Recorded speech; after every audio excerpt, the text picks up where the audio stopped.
Quick video, I should say. Really nice detailed. I did have a coolant leak, so I've been trying to clean it up. I had a hose pop on me about 3 weeks ago, so I drained the whole system and been trying to clean up. But as you can see,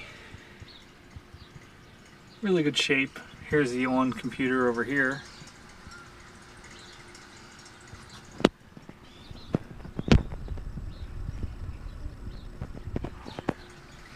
All your computers are set up over here. It was professionally wired all throughout by HAL Engineering.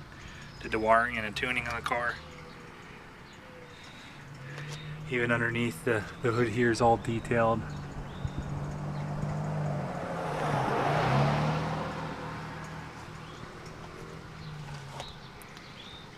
Overall, a very nice build. Definitely thousands of hours into the build. You know, overall, really nice car. You can pop the hood, go to a show, feel comfortable with the car.